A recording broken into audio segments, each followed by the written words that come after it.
Auspicia este programa Banco Provincia. En PepsiCo, desempeño con propósito significa mantener un crecimiento sustentable al invertir en un futuro más saludable para la gente y para nuestro planeta.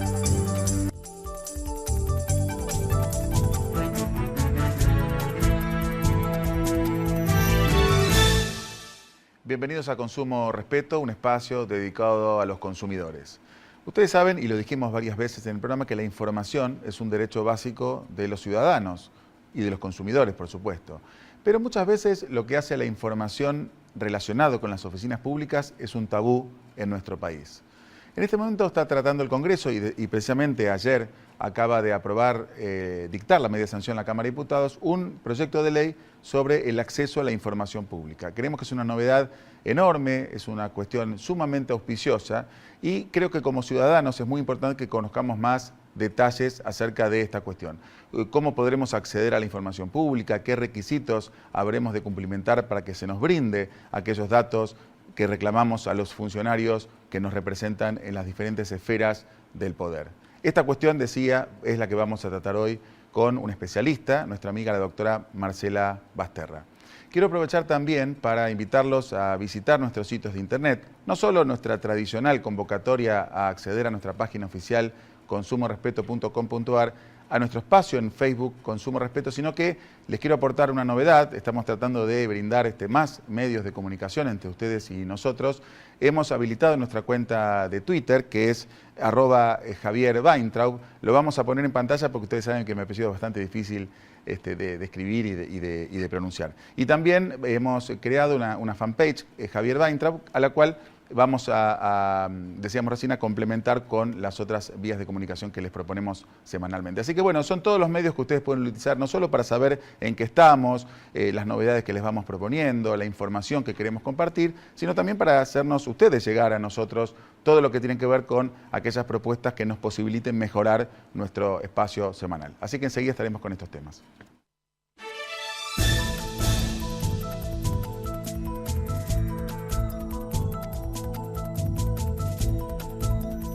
¿Sabías que podés tener el Banco Ciudad en tu celular? Hacé transacciones, localizá cajeros, pagá todo, recargá tu celular. Nueva banca móvil del Ciudad. Bájate la app y disfruta. Banco Ciudad, te quiere ver crecer. Está llegando un subte mejor. Un subte cada 3 minutos para que viajemos más rápido. Un subte con Wi-Fi gratis en todas las estaciones para que estemos siempre conectados. Un subte con más aire acondicionado para que viajemos más cómodos. Juntos, avanzamos. Buenos Aires Ciudad. En todo estás vos. En el 2005, nace una empresa con el objetivo de proveer productos de primera calidad a los profesionales de la visión en Argentina y Sudamérica. Implantec, Insumos Quirúrgicos, es una empresa familiar de capitales nacionales. Asumimos este compromiso porque creemos en nuestro país. Implantec, Insumos Quirúrgicos, una industria argentina. Trabajador, ojo, no es solo el que se levanta a las 6 de la mañana, sino también el que llega a las 6 de la mañana, el que ejerce el derecho y el que le entra derecho. El que taladra lo es, y el que taladra, taladra también. La que se esfuerza por llegar alto y la que llega alto. Por eso, trabajadoras y trabajadores, unamos nuestras fuerzas y marchemos.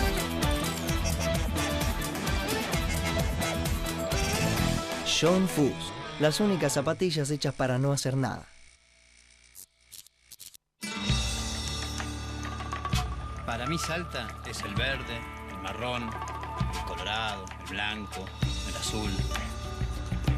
Para mí Salta es la calidez de un poncho, esa que sentís en el abrazo de su gente. Para mí Salta es una canción, acompañada de un buen plato y un gran vino.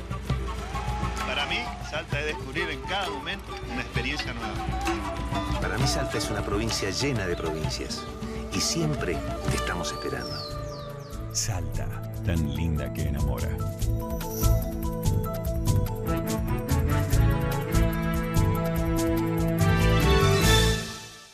Bienvenida, Marcela, a nuestro programa una vez más. Bueno, gracias por acompañarnos. Muchas gracias, Javier. Muchísimas gracias por la invitación. No sé si después del programa 100, que vos viniste a acompañarnos, Sí, exactamente. Volviste, creo que no. No, creo que no. Fue el año pasado. Ya mucho tiempo. Sí, hace bastante tiempo. Pero bueno, ahora hoy hay una ocasión que creo que es muy especial en la Argentina y que amerita por esto que vos me has invitado, ¿no?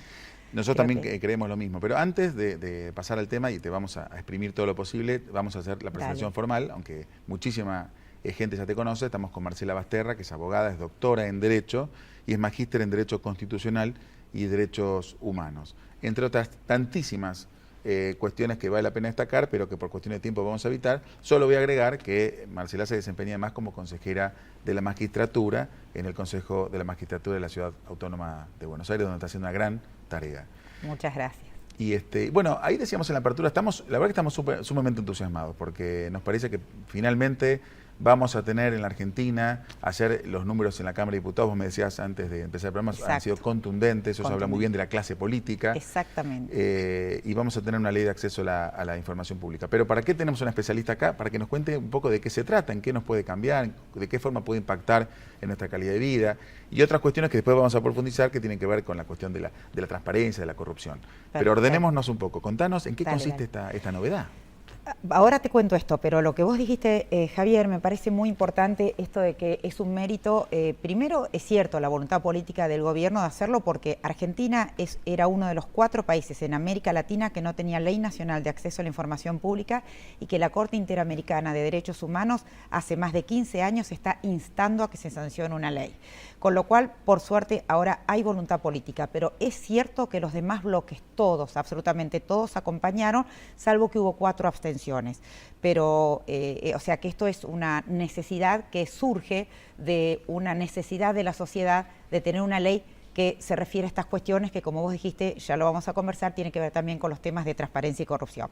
Esta ley es fundamental porque se trata de que los ciudadanos podamos controlar a nuestros gobernantes, porque en realidad el control que hacen los 3 poderes entre sí, que es como lo establece la Constitución, está muy bien, no es que no está más de moda, sí, realmente es sumamente actual, pero no es suficiente, porque ahora las constituciones modernas tienen 2 ítems fundamentales que son la participación ciudadana y el control ciudadano. Y de hecho, si vos te das cuenta cómo la gente quiere participar todo el tiempo y también participar en temas que tienen que ver con opinar y tomar decisiones en la cosa pública, esta ley es fundamental porque va a permitir que cualquier ciudadano, porque la legitimación activa es que toda persona física o jurídica, o sea, cualquier institución, las ONGs en esto han hecho un trabajo fundamental. La verdad no quiero nombrar alguna para dejar a las demás afuera, pero hace años que vienen luchando por este derecho que sí está en la Constitución desde el 94, y fíjate que ya la Corte, en el caso de CIPEC, con el anterior gobierno nacional, con PAMI, y en el caso de la Asociación por los Derechos Civiles, por la pauta oficial, y por los planes jefes y jefas de hogar, con el Ministerio de Desarrollo Social hace 2 años, y ahora en 2015, por el caso Chevron, dijo que la Argentina tiene que cumplir, ordenó a los organismos que cumpla con el derecho fundamental de acceso a la información pública e instó al Congreso que finalmente sancionen una ley. Porque esto lo que va a hacer en definitiva es que cualquiera de nosotros podemos ir a una repartición pública, sea poder legislativo, ejecutivo o judicial, y decir, señores, ¿en qué han gastado esto en obra pública? Uno de los grandes temas. ¿En qué está el presupuesto, en cómo se está ejecutando el presupuesto en salud? ¿Cuántas personas trabajan en tal ministerio? ¿Cuánto ganan? ¿Con qué criterios se producen las promociones de las personas que están dentro de cada uno de los ministerios, del Poder Legislativo, con los senadores, etcétera, etcétera, ¿no? Bueno, sumamente interesante. A ver, cuestiones así concretas. Vos nos graficabas el hecho de que cualquier ciudadano puede, o cualquier organización puede acceder a la información pública, puede peticionarla. Yo te pregunto, ¿cuáles son los datos que se pueden requerir? Y en todo caso, ¿es necesario fundamentar el pedido o es la simple vocación de conocer un dato que digamos que surge de algún organismo público? No, lo bueno y los buenos estándares, por eso la ley del 2002 no se aprobó, porque había que explicar la causa para qué queríamos la información. Esto se fue muy criticado y ahora no. Por suerte rigen algunos principios que son fundamentales. El de la no fundamentación. Vos pedís quiero saber con qué criterios un ente de servicios públicos, aunque sea una empresa privada, pero si presta un servicio público, que esto a usuarios y consumidores les sirve muchísimo, con qué criterios subió las tarifas. Y entonces te van a tener que dar una explicación, te van a tener que dar ese acceso a la información por esta ley. No tenés que explicar, o sea, fundamentar o motivar para qué querés eso. Las razones son para controlar, para saber y para que cumplan los gobiernos y los particulares que tienen subsidios del Estado, concesiones del Estado, con algo fundamental, que es que tienen que dar explicaciones a nosotros los contribuyentes. Correcto. ¿Cualquier oficina pública está obligada a brindar la información? Es decir, sí. Yo me presento ante la Dirección Nacional X y le digo, mire, quisiera saber su plantilla personal, quisiera saber con qué criterio tomó esta decisión, y está obligado a hacerlo. O sea, ahí corre una serie de cuestiones de plazos y demás. Exactamente, y también tiene muy buenos estándares en esto. Primero rige la gratuidad, la celeridad en cuanto a los plazos son 15 días y sí puede pedir el funcionario que tiene que contestar 15 días de prórroga. Si no cumplen esos 15 días, se va a pasar al órgano de control que se llama Agencia Federal de Información, que todavía no existe, que estimamos que en un año más o menos se pondrá en marcha, porque ahora viene un proceso que todos los organismos van a tener que empezar a hacer información, porque como no hay una cultura de la información, ¿qué pasa? Acá viene que los organismos públicos lógicamente tienen reticencia a dar información, muchas veces porque no les conviene dar la información, pero otras veces realmente porque no la tienen sistematizada y almacenada. Entonces ahora viene un periodo de aproximadamente un año que los organismos van a tener que sistematizar y almacenar la información. Entonces, a la pregunta que vos me hiciste, ¿qué información tienen que dar? Es toda la que tienen y aún la que no tienen, pero la tendrían que tener porque por sus funciones deberían tenerlas, tienen obligación legal de tenerla. ¿Y cuáles no tienen que dar? Las que taxativamente, o sea, solamente esas, la ley dice en un artículo, o sea, la futura ley, recién tiene media sanción, dice en un artículo en qué casos sí el funcionario puede decir yo no doy esta información.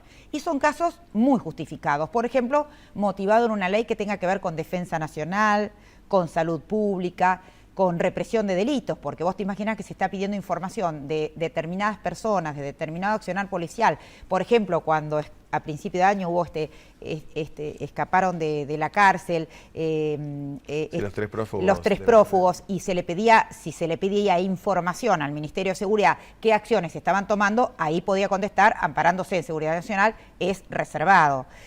También no deben contestar, no solo no están obligados, sino que no deben contestar si nosotros pedimos cosas que tengan que ver o datos que tengan que ver con información sensible de los ciudadanos, ya sea información sensible aún de los funcionarios públicos, que tiene que ver con orientación sexual,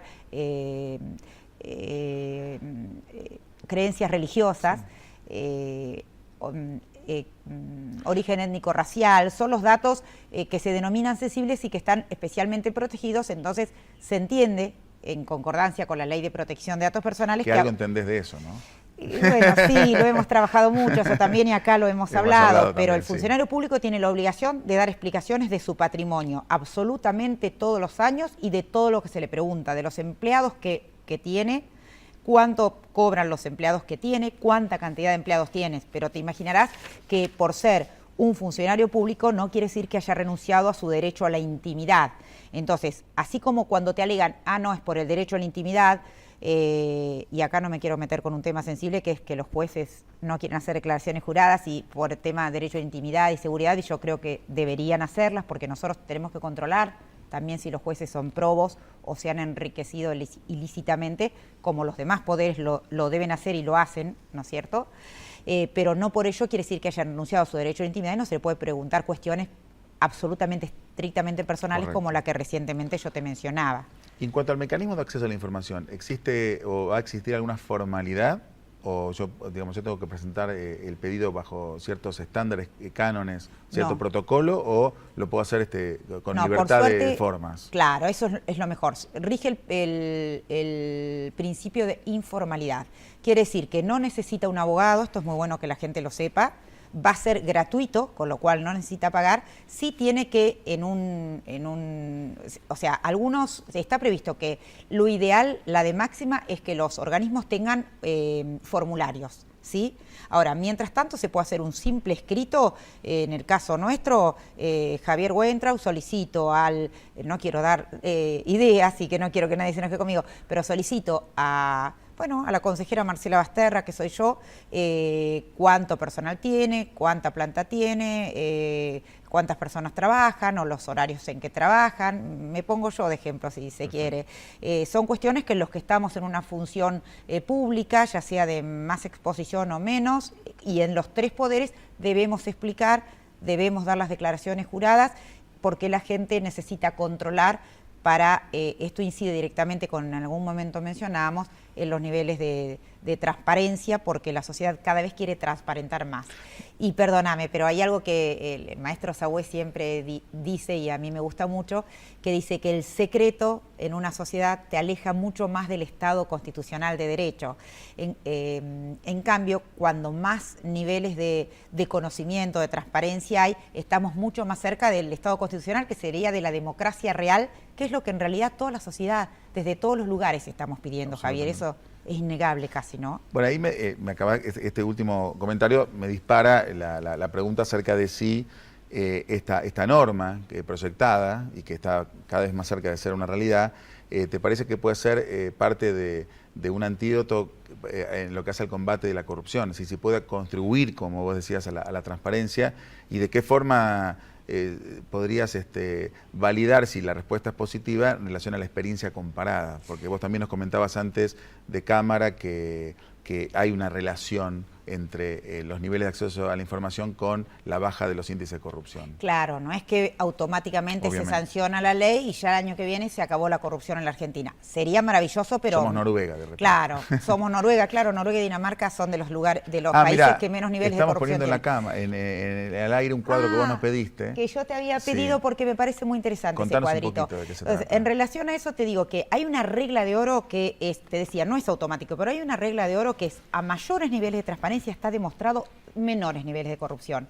Este cuadrito que yo puse ahí, Javier, es de Transparencia Internacional de fines de 2015, que hizo una evaluación de todo 2015. Súper fresquito. Sí, y un organismo que no se puede decir está enrolado en tal o cual lugar, con tal o cual gobierno, no tiene que ver con nada.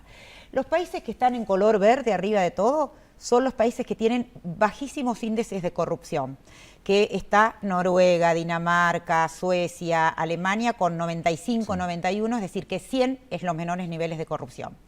Los amarillitos, los del medio, son los países que tienen niveles medios de corrupción. Un detalle muy importante, ahí está Uruguay y Chile, con 74 y 71 respectivamente, si no me equivoco.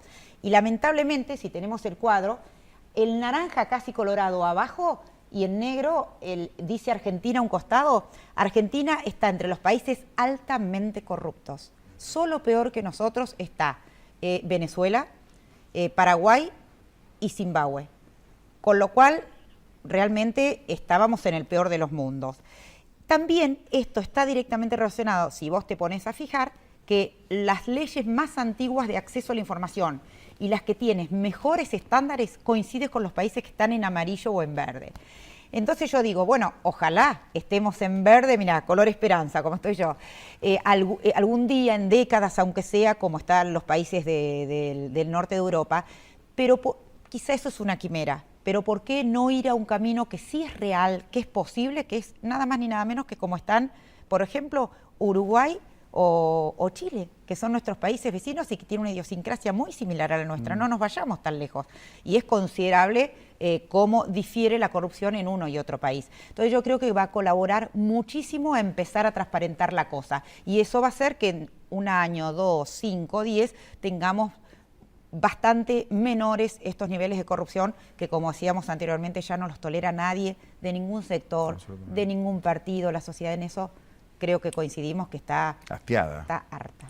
Ahí, por ejemplo, vos nos contabas también antes de empezar que hay una cantidad importante de países de América Latina que ya tienen normas de acceso a la información pública y paradójicamente prácticamente todos estos países están en mejores estándares que nosotros en términos de corrupción. Sí. Con lo cual habría también ahí... Claro, fíjate que Paraguay no, por ejemplo, está. pero la ley de Paraguay tiene 2 años y tiene que ver con la historia de cada país, pero lo demás es casi, te repito, directamente proporcional a mayores niveles de transparencia, menores niveles de corrupción, porque al tener que transparentar todo, poner todo en la web, porque lo que tiene esta ley también de bueno, y esto es de muy buenos estándares, los tienen las leyes europeas, que hay una parte de la ley que se llama transparencia activa, que es que los organismos tienen que empezar a cargar todo. Por ejemplo, ahora leí ayer en un diario que no voy a mencionar, porque no se puede, pero bueno, Sí. La Nación, creo Sí, que era cómo así, no. La Nación, que ahora en el tema de obra pública, como es un tema muy sensible, se van a hacer las licitaciones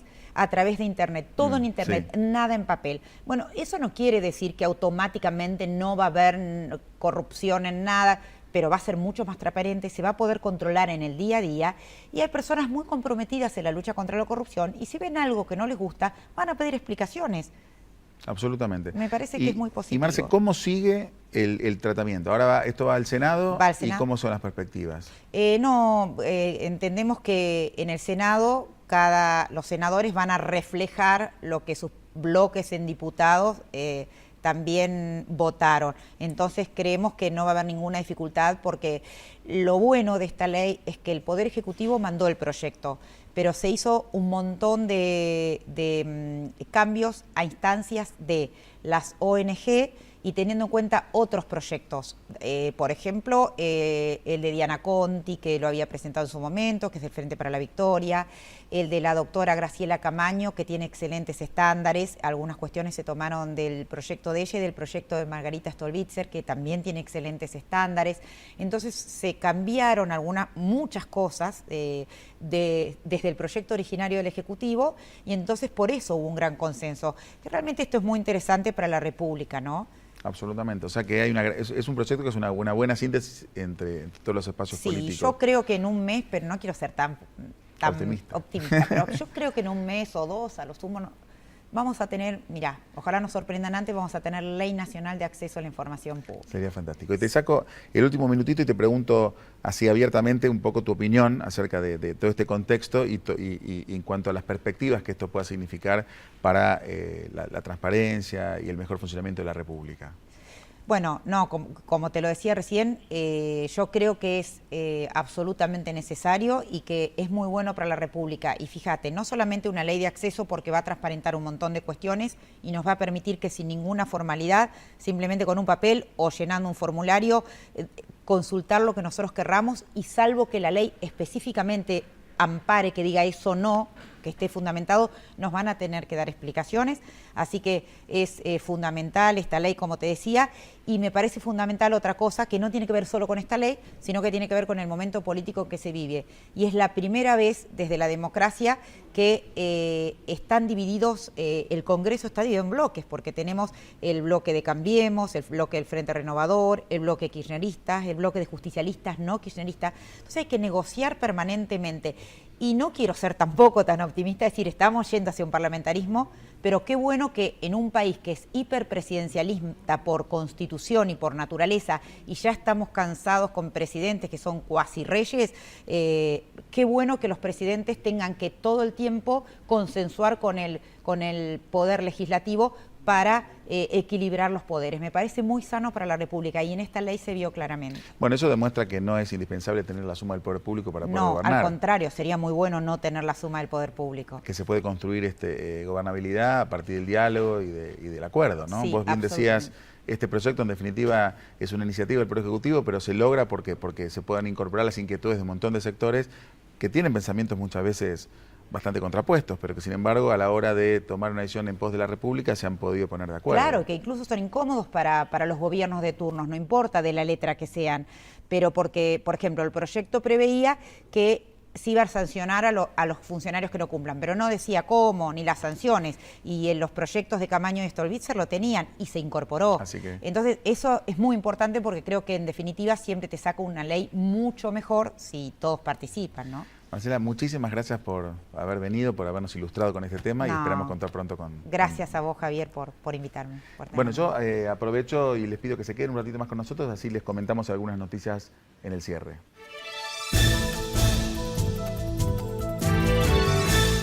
Bueno, les decíamos recién que queríamos compartir con ustedes algunas novedades interesantes. Ustedes saben que ayer a las 0 horas cerró el denominado Hot Sale y nos han llegado una cantidad de datos sumamente interesantes. Justamente nos los provee la Cámara Argentina de Comercio Electrónico y tienen que ver con la repercusión enorme que ha tenido esta experiencia a la cual han accedido más de 1.800.000 personas y ha crecido en relación al año pasado. Fíjense ustedes, por ejemplo, que en lo que hace a la distribución territorial, en la Ciudad de Buenos Aires se han realizado el 32% de las operaciones, el 26% en la provincia de Buenos Aires, en Córdoba el 11%, en Santa Fe el 9% y así podemos seguir. También, bueno, en muchos casos se ha prorrogado la vigencia de esta experiencia justamente por la enorme demanda de la gente para acceder a las promociones y a las diferentes ofertas. Fíjense también en lo que hace a los rubros que se han adquirido a través del Hot Sale. El calzado ha sido protagonista con el 31% de las demandas, los paquetes turísticos con el 24%, los celulares con el 23% y con el 22% otros productos.